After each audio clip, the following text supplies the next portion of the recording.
नमस्कार, मी दिव्या हुरकट. शिक्षणाच्या वाटा या विशेष कार्यक्रमात तुम्हा सगळ्यांचं स्वागत. शाळेत असताना कुणी विचारलं मोठं होऊन काय व्हायचं, तर डॉक्टर बनायचं असं आपल्या अधिकतर लोकांचं उत्तर असतं. पण काही अडचणींमुळे अनेकांचं हे स्वप्न अधुरं राहतं. पण आता या अडचणींवर मात करून तुम्ही तुमची स्वप्न पूर्ण करावी, म्हणूनच आजचा आपला चर्चेचा विषय आहे डॉक्टर होण्यासाठी रशियन विद्यापीठातील संधी. आणि या विषयावर मार्गदर्शन करण्यासाठी आज आपल्या स्टुडिओत उपस्थित आहेत स्मॉलेन्स्क स्टेट मेडिकल युनिव्हर्सिटीचे 2017च्या बॅचच्या डॉक्टर कोमल शिंदे आणि त्यांची आई वृषाली शिंदे. मॅम, कार्यक्रमात खूप खूप स्वागत आहे आपलं. नमस्कार. नमस्कार डॉक्टर कोमल मॅम, मी तुमच्याकडे येते. माझा पहिला प्रश्न तुम्हाला असा आहे की रशियातील जो वैद्यकीय शिक्षण आहे आणि भारतातील जो वैद्यकीय शिक्षण आहे त्या दोघांमध्ये नेमकं काय फरक आहे? फरक असा तर काही नाही आहे. जे काही आपण भारतात शिकतो तेच आपण रशियातही शिकलं जातं. तीच पुस्तकं आम्ही तिथेही वापरतो, तीच पुस्तकं आम्ही तिथेही वाचतो. तिथले प्रोफेसर, टीचर्स आम्हाला तेच शिकवलं जातं जे की आपण इथे भारतात शिकलं जातं. इथले मेडिकल स्टुडंट्स जे काही शिकतात तेच आम्ही तिथे शिकतो. आणि फरक दुसरं गोष्ट म्हणजे एज्युकेशन सिस्टीम जरा वेगळी आहे. वेगळी आहे याचा अर्थ असा की तिथे जे स्टुडंट आपल्या भारतात खूप साऱ्या प्रमाणात एकत्र एका रूममध्ये असतात किंवा एका ऑडिटोरियममध्ये शिकवलं जातं, लेक्चर्स घेतले जातात. तसं आमच्या इथे नसून तोच अख्खा इयर एक छोट्या छोट्या ग्रुपमध्ये डिवाईड केलेला आहे. प्रत्येक ग्रुपमध्ये किमान 12 ते 15 असे स्टुडंट्स असतात.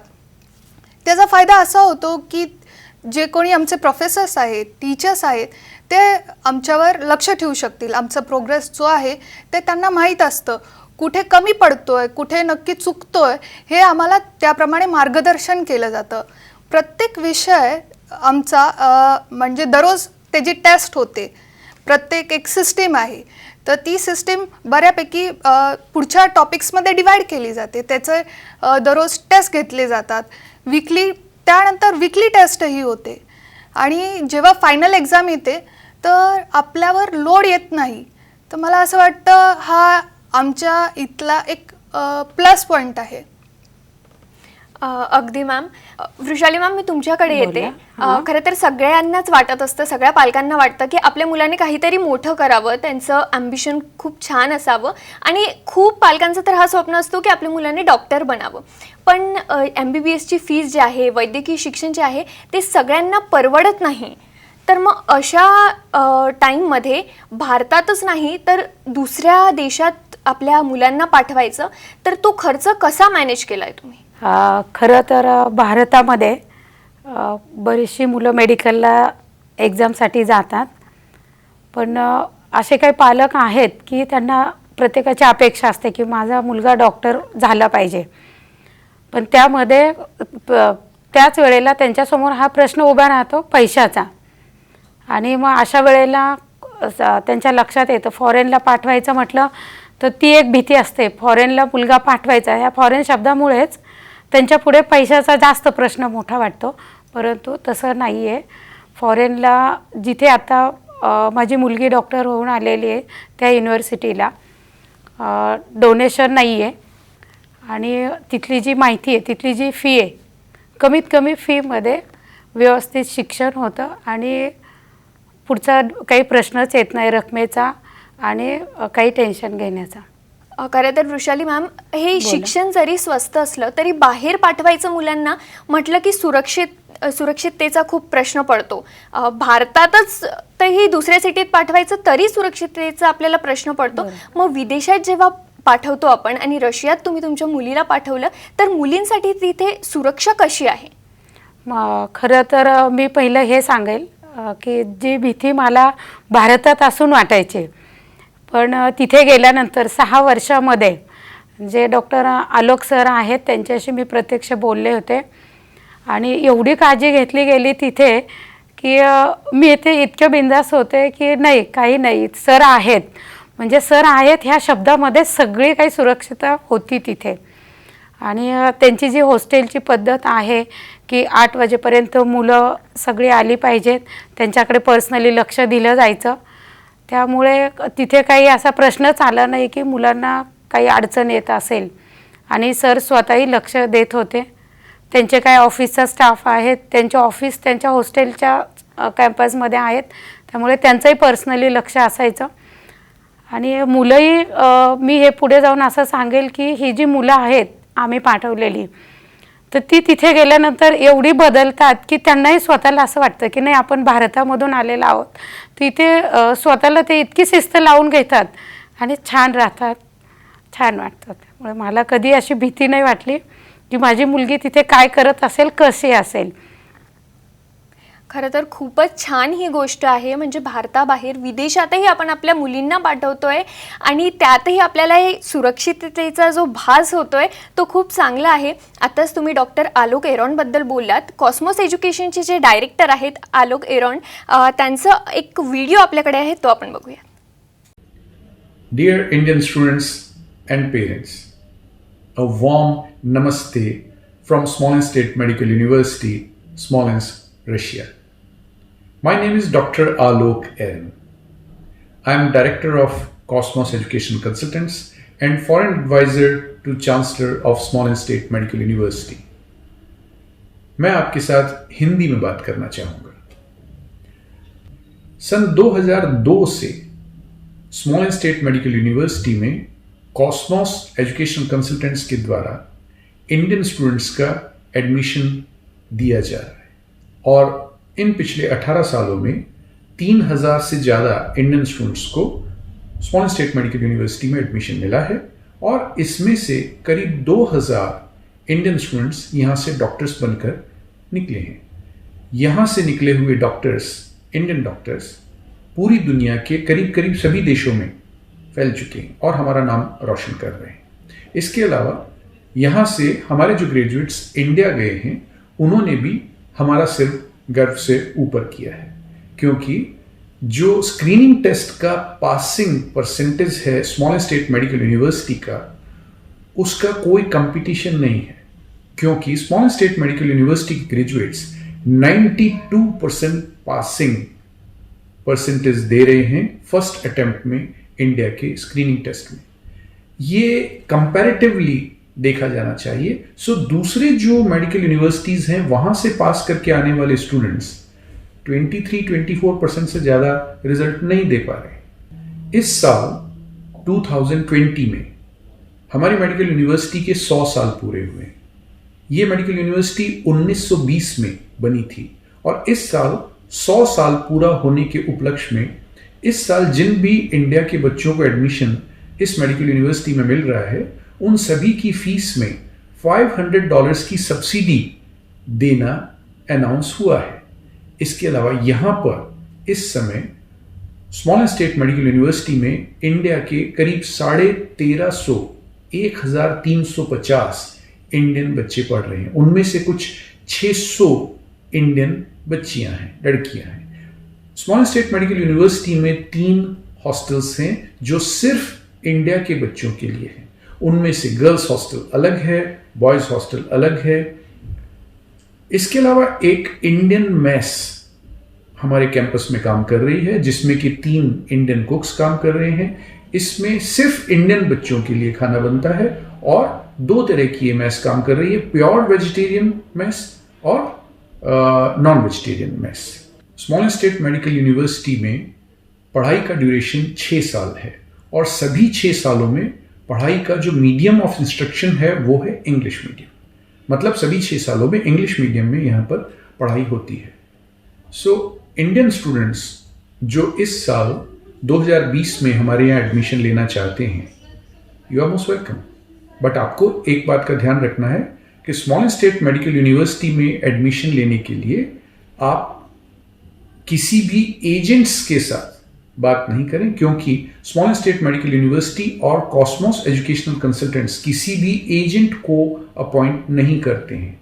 हमारे यहाँ पर जो भी एडमिशन्स होते हैं वो सभी या तो इस समय हमारे यहाँ पर जो इंडियन स्टूडेंट्स पढ़ रहे हैं उनके रिकमेंडेशन से होते हैं, या वो ग्रेजुएट्स जो हमारे यहाँ से पढ़ करके और डॉक्टर बनकर जा चुके हैं उनके रिकमेंडेशन से होते हैं. बट इंडिया के किसी भी एजेंट्स को हम लोग अपॉइंट नहीं करते हैं. मतलब एडमिशन सिर्फ और सिर्फ कॉस्मॉस एजुकेशन कंसल्टेंट्स के द्वारा और इंडिया के जो बच्चे भी यहाँ पढ़ रहे हैं या जो ग्रेजुएट्स हमारे यहाँ से निकल चुके हैं उनके रिकमेंडेशन के द्वारा ही होता है. So Indian students coming to Small State Medical University this year in 2020, you are most welcome and we are waiting for you. Doctor Alok एरॉनचं हे आपण बाईट ऐकलेलं आहे. मला ॲक्च्युली खूप अजून प्रश्न आहेत MBBS बद्दल जे तुम्हालाही असतील. तुमच्या मुलांना तुम्हाला नीटची परीक्षा तुमचे मुलं देत असतील, त्यांना MBBS करायचं असेल, जे प्रश्न तुमच्या मनात आहेत ते माझ्याही मनात आहेत आणि ते मी यांना विचारणार आहेत. पण तुर्तास वेळ झाली एक छोट्याशा ब्रेकची. कुठे जाऊ नका, पाहत राहा शिक्षणाच्या वाटा.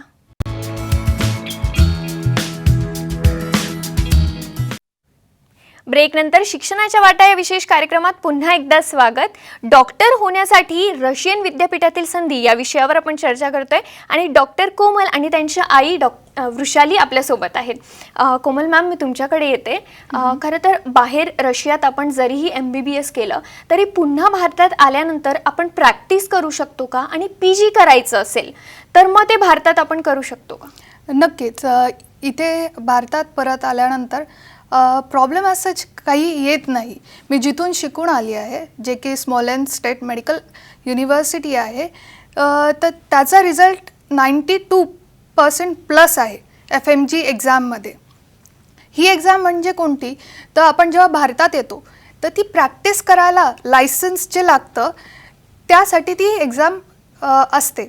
सो ती एकदा पास केल्यानंतर आपल्याला पुढे PG करता येतं किंवा जे कोणते ऑप्शन्स उपलब्ध आहेत त्याच्यासाठी आपण जाऊ शकतो आणि ते करायला काही एक प्रॉब्लेम ॲज सच येत नाही. दुसरी गोष्ट म्हणजे जेव्हा पण आपण एखादी युनिव्हर्सिटी बघत असतो ॲडमिशन घ्यायला किंवा काय, तर माझं म्हणणं असं असेल की त्याची चौकशी करणे हे गरजेचं असतं. जसं की माझी जी युनिव्हर्सिटी आहे स्मॉलेंड स्टेट मेडिकल युनिव्हर्सिटी, तर ती आहे WHO रेकग्नाइज्ड आहे, प्लस MCI रेकग्नाइज्ड आहे. त्यामुळे जेव्हा अशा ह्याने रेकग्नाइज्ड असेल तर शक्यतो तर प्रॉब्लेम येत नाही. प्रश्न राहतो एक्झाम पास करण्याचा, तर ते आहे इंडिव्हिज्युअलवर डिपेंड. सो आणि माझ्या इथला पासिंग रेट जो आहे, मी आधी पण सांगितलं, तो आहे 92% प्लस. आणि सो येस, आपण आपलं एज्युकेशन पुढे जसं भारतातले विद्यार्थी आहे मेडिकल ग्रॅज्युएट्स तसंच आपण पुढे कंटिन्यू करू शकतो किंवा जे कोणते ऑप्शन्स आपल्याला उपलब्ध असतील, जे काय अप्रोच आपल्या पुढे घ्यायचा असेल करिअरबाबत म्हणा, भारतातच नाही तर बाहेरच्या देशात US झालं, UK झालं, तर आपण कोणताही प्रॉब्लेम न येता आपण ते सुरळीतपणे पुढे जाऊ शकतो. डॉक्टर कोमल मॅम, खूप आपले प्रेक्षक आहेत जे हे कार्यक्रम बघतायत आणि त्यांच्या ओळखीतील खूप लोक असतील, त्यांची स्वतःची मुलं असतील ज्यांना MBBS करायचं असेल. तुम्ही स्मॉलेंड स्टेट मेडिकल युनिव्हर्सिटीमधून तुमचं MBBS पूर्ण केलेलं आहे, तर याची काय प्रोसिजर असते, काय ॲडमिशन कशी घ्यायची ते आमच्या प्रेक्षकांना सांगा. ॲडमिशन घ्यायची प्रोसिजर अगदी सोपी आहे. युनिव्हर्सिटीची जी वेबसाईट आहे www.sgmu.info या वेबसाईटवर जाऊन तिथे तुम्हाला बऱ्यापैकी माहिती अशी भेटेल. तिथे इन्फॉर्मेशन सेंटर्स हेही ऑप्शन उपलब्ध असेल. तिथे गेल्यानंतर तुम्ही जेव्हा इन्फॉर्मेशन सेंटर ह्याच्यावर क्लिक करताल तेव्हा तिथून शिकून आलेले विद्यार्थी किंवा पालक यांचे नंबर्स उपलब्ध असतील. सो तुम्हाला जे सोयीस्कर वाटेल, तुम्ही जिथे राहत आहात, ज्या तालुक्यात आहात किंवा जिल्ह्यात आहात किंवा राज्यात आहात, तुम्हाला सोयीस्कर असणाऱ्या व्यक्तीशी तुम्ही कॉन्टॅक्ट करू शकतात. तुमचे कोणते काही प्रश्न असतील, काही कन्फ्युजन असेल, ते एकदम मनमोकळेपणे विचारून ते तुम्ही सॉल्व करू शकतात. डॉक्टर कोमल, मी तुमच्याकडे येते पुन्हा एकदा. खरं तर ज्यांना MBBS करायचं आहे, तुम्ही या युनिव्हर्सिटीतून रशियात जाऊन स्मॉलेंड स्टेट मेडिकल युनिव्हर्सिटीतून तुम्ही तुमचं MBBS केलं आहे, तर अजून कोणाला आमच्या प्रेक्षकांना हे MBBS करायचं असेल तर त्यांच्यासाठी तुमचा काय सल्ला आहे? नक्कीच मी माझी युनिव्हर्सिटी रिकमेंड करेल. तिथला स्टाफ, तिथलं एज्युकेशन, तिथले प्रोफेसर डॉक्टर कोझलव जे की माझ्या युनिव्हर्सिटीचे स्मॉलेंड स्टेट मेडिकल युनिव्हर्सिटीचे चान्सलर आहेत, आणि डॉक्टर एरॉन जे की कॉस्मस एज्युकेशन कन्सल्टंट्स जे डायरेक्टर आहेत यांचा नेहमी सहाय्य झालेलं आहे आणि त्यामुळे सुरक्षित असं नेहमीच वाटलेलं आहे. तर नक्कीच तिथे ज्या कोणत्या पालकांना असं वाटतं की मुलीला मी बाहेर पाठवावी की नाही, तर मी असं म्हणेल की हे जो काही माझा अनुभव होता तर त्यातून मी नक्कीच त्यांना रिकमेंड करेल की येस, तुम्ही बिनधास्तपणे या युनिव्हर्सिटीवर विश्वास ठेवून तुम्ही पाठवू शकता. नक्कीच मॅम. डॉक्टर कोझलूचा एक बाईट आपल्याकडे आहे, तो आपण बघूया. Esteemed ladies and gentlemen, Smolensk State Medical University, which is celebrating this year 100th anniversary from its foundation, is very proud to welcome you to our campus. We have a long-term tradition of educating of foreign students. Since 2002, we have exclusive rights of recruiting students given to Cosmos Education Consultant, director of which Dr. Iron Alok. We are very glad that around 1,500 Indian students are currently studying in our university. And also, I would like to announce that basically English language is provided to all of our students from first until 6th year of education. We have specifically devoted staff and also specifically devoted faculty of foreign students, specifically designed to meet needs of our foreign guests. Also, we are extremely proud that majority of our graduates from foreign faculties is very successfully passing screening test upon return to India. Historically, Russian Federation and India have a very long-term friendly tradition. And again, we are delighted that Indian students are choosing our university.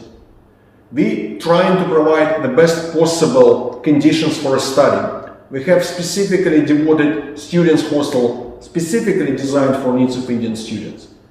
We have very good sports and other activities, again trying to provide our guests with the best possible scenario to develop their classical skills in sports, education, and also in different arts.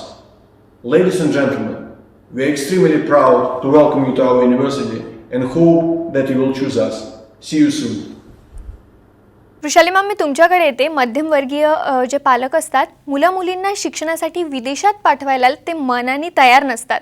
तर या शिक्षणाबाबत Russia तुम्ही तुमच्या मुलीला पाठवलं, त्या शिक्षणाबाबत तुमचा अनुभव कसा होता? माझा असा अनुभव होता की तिथे मुलगी एक आई म्हणून मुलगी फॉरेनला पाठवायची, तो सगळ्यात प्रश्न होता. परंतु तिथे जेव्हा आम्ही ॲडमिशन केलं, मुली तिथे गेल्या, तिकडची जी सुरक्षितता आहे, जे डॉक्टर आलोक सर आहेत, त्यांचा स्टाफ आहे, त्यांच्याकडून जी सगळी काळजी घेतली जाते आणि जास्त करून मुलींसाठी पण जास्त प्रयत्न करतात की वेळेचा, त्यांच्याकडे लक्ष देण्याचा, हा माझ्यासाठी खूप मोठा अनुभव आहे की एक आई म्हणून मला कसली काळजी वाटली नाही आहे त्याबद्दल. जसं की आता डॉक्टर कोमलने सांगितलं की तुमच्या जवळपास जे कोणी सेंटर्स असतील, म्हणजे जे स्टुडंट आहेत त्यांचे पॅरेंट्स किंवा स्टुडंट, तसे मी परंजपे सरांच्याकडे गेले आणि त्यांनी इतकं छान आम्हाला माहिती सांगितली. मग मला असं फॉरेन ह्या शब्दाची भीतीच राहिली नाही आहे की नाही, जी मुलगी माझी की कधी गेटच्या बाहेर नाही आहे, ती आज मी फॉरेनला पाठवणार. म्हणजे तो जो फरक होता तो एकदम कमी झाला आणि फॉरेन आणि म्हणजे भारत हे सगळं मला एक वाटलं त्याच वेळेला आणि आम्ही तयारीला लागलो. फार कमी वेळ होता आमच्याकडे, परंतु सगळ्या प्रोसिजर डॉक्टर आलोक सर त्यांच्याशी पुन्हा आम्ही संपर्क साधला आणि परंजपे सर ह्यांनी खूप छान कमी वेळात खूप पटकन आमचं ॲडमिशन झालं. ह्या सगळ्या गोष्टी आमच्यासाठी एकदम नवीन होत्या, कारण कुठेही चर्चा नव्हती, कुठे माहिती विचारलेली नव्हती. पटपट सगळ्या गोष्टी घडल्या की तिला एक काहीतरी शांत करण्यासाठी मी बोलले होते की रशियाची ॲड आलेली आहे, तू डॉक्टर होणार. फक्त ह्या बेसवर ह्या गोष्टी सगळ्या झाल्या. आणि दुसरी गोष्ट अशी आहे की जो व्हेज नॉन व्हेजचा, तर तो एक फार मोठा प्रश्न होता, पण त्याची खूप काळजी घेतली जाते की जे व्हेज आहेत त्यांच्यासाठी प्युअर व्हेजच जेवण आहे. मेस इतकी छान आहे, त्यामुळे 6 वर्षामध्ये आम्हाला ते टेन्शन नाही राहिलं की कसं होणार. हा खूपच मोठा अनुभव आला आहे आम्हाला आणि त्यामुळे बरेच असे व्हेज आहेत ते तयार झालेले आहेत की आता आपली जे शाकाहारी मुलं आहेत त्यांना पाठवायला काहीच हरकत नाही आहे. नक्कीच मॅम, तुम्ही किती गर्वित आहात हे तुमच्या आत्ता अनुभवातून तुम्ही जे सांगितलं त्यातून कळतच आहे. डॉक्टर कोमल आणि वृषाली मॅम, तुम्ही आज इथे आलात आणि आम्हाला एवढं छान मार्गदर्शन केलं. स्मॉल अँड स्टेट युनिव्हर्सिटीबद्दल तुम्ही म्हणालात त्यासाठी तुमचं खूप खूप आभार. थँक्यू. आज आपण स्मॉलेन स्टेट मेडिकल युनिव्हर्सिटीबद्दल माहिती जाणून घेतली. रशियाच्या स्मॉलेन्स्क शहरातील हे एक सरकारी वैद्यकीय विद्यापीठ आहे. विद्यार्थ्यांची कामगिरी, प्रतिष्ठा, सुरक्षिततेसाठी आणि शैक्षणिक निकालांच्या बाबतीत हे विद्यापीठ केवळ रशियातच नाही तर जगात उत्कृष्ट विद्यापीठ म्हणून गणलं जाते. टॉपर विद्यार्थ्यांना शिष्यवृत्ती दिली जाते. संपूर्ण इंग्रजी माध्यमातलं वैद्यकीय शिक्षण, अतिशय शिस्तबद्ध शैक्षणिक वातावरण, सध्या जवळपास 1500 भारतीय विद्यार्थी शिक्षण घेत आहेत. त्यात जवळपास 600 मुली आहेत. हा कार्यक्रम पाहणाऱ्या विद्यार्थ्यांना जर वैद्यकीय क्षेत्रात करिअर करायचं असेल आणि कमी फीमध्ये आणि चांगल्या सुविधा आणि सुरक्षा पुरवलेल्या विद्यापीठातून डॉक्टर बनायचं आहे, त्यांनी या स्मॉल अँड स्टेट मेडिकल युनिव्हर्सिटीबद्दल खरोखर विचार केला पाहिजे. आपण निश्चितपणे विद्यापीठाच्या वेबसाईट www.sgmu.info वर भेट देऊ शकता. सध्या ही वेबसाईट आमच्या स्क्रीनवर फ्लॅश होते. हे विद्यापीठ रशियन फेडरेशनच्या आरोग्य मंत्रालयाद्वारा संचालित आहे आणि नॅशनल मेडिकल काउन्सिल इंडियाद्वारा अधिकृत आहे. शिक्षणाच्या वाटामध्ये आज वेळ झाली. इथेच थांबण्याची, मात्र तुम्ही कुठेही जाऊ नका. पाहत राहा साम टीव्ही.